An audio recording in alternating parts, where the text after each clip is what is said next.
اللہ کا بندہ ہو کر رسول خدا صلی اللہ علیہ وسلم کا حکم بخاری شریف کا کہ داڑھیوں کو بڑھاؤ موچھوں کو گھٹاؤ، لیکن بلڈ لگ رہے ہیں، ملائم ملائم گال، ایسے چکنے گال، ملائم نرم گالوں پر بلڈ دھاردار لوہا چل رہا ہے، یہ عذاب نہیں ہے؟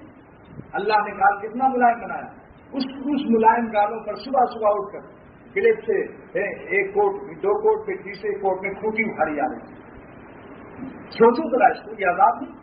رسول خدا صلی اللہ علیہ وسلم کی محبت کا یہی حق ہے۔ ایک گرو نانک کا چیلا سکھ کہتا ہے کہ میں داڑھی رکھوں گا۔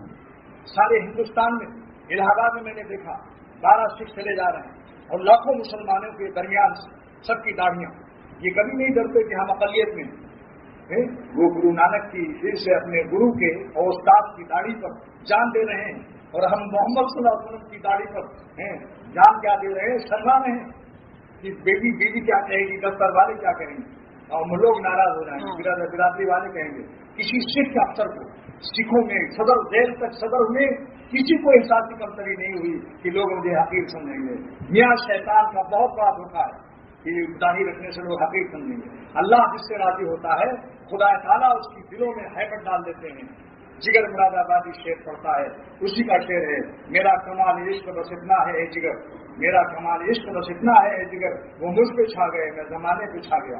سوچو اس حالت میں اگر موت آئی، سرور عالم صلی اللہ علیہ وسلم میدان محشر میں جب ان سے شفاعت کی درخواست کرو گے کہ یا رسول اللہ صلی اللہ علیہ وسلم ہم گنہگار ہیں، آپ قیامت کا دن ہے، آپ کی شفاعت کا میں محتاج ہوں، اور آپ کی داڑھی مڑی ہوئی جس حالت میں موت آئے گی اسی حالت میں انسان اٹھایا جائے گا، جس حالت میں موت آئے گی اسی حالت میں اٹھایا جائے گا۔ تو رسول خدا صلی اللہ علیہ وسلم آپ کو دیکھ کر آپ خود فیصلہ کر لیں کہ حضور صلی اللہ علیہ وسلم کا دل خوش ہو جائے گا یا آپ کے قلب کو غم پہنچے گا۔ مبارکباد پیش کرتا ہوں ملتان کے اس دوست کو جس کا نام شیر محمد خان، وہاں کے معززین شہری میں سے، اور کلکٹر ایس پی اس کو سلام کرتے ہیں۔ داڑھی مڈائے ہوئے آیا کراچی، کہا میں عمرہ کرنے جا رہا ہوں۔ میں نے کہا شیر محمد یہ بتاؤ کہ جب روضہ مبارک پر کھڑے ہو گئے تو رسول خدا صلی اللہ علیہ وسلم کی جان پاک، جان روح پاک مصطفی صلی اللہ علیہ وسلم تم کو دیکھ کر خوش ہوں گے یا غمگین ہوں گے؟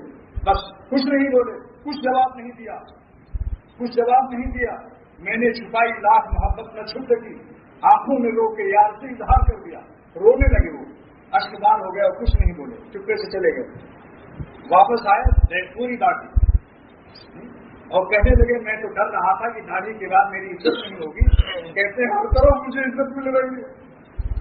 دوستوں غلام محمد صلی اللہ علیہ وسلم، حضور صلی اللہ علیہ وسلم کے غلام بن کے تو دیکھو، یہی صحابہ تھے، ایک جنگل کے شیروں کو خطاب کر رہے ہیں کہ اے اس جنگل کے شیروں اور چیتا اور یہ تمام جتنے جانور سانپ بچھو، ہم حضور صلی اللہ علیہ وسلم کے غلام ہیں اور یہاں پڑاؤ ڈالیں گے، جہاد کے لیے جا رہے ہیں، تم اپنے جنگل خالی کر دو ہمارے لیے۔ مورخین کہتے ہیں کہ شیروں کو بھاگتے ہوئے تم دباتے ہوئے اور چیتا اور ہرن اور جانور خالی کر رہے ہیں جاتے ہوئے، اور ایک دوسرے کو کوئی چھیڑ بھی نہیں کہہ رہا۔ یہ تھی ہماری غلامی کی نسبت سرور عالم صلی اللہ علیہ وسلم سے۔ آج ہمارا کیا حال؟ بیوقوفوں کو خوش کر رہے ہو،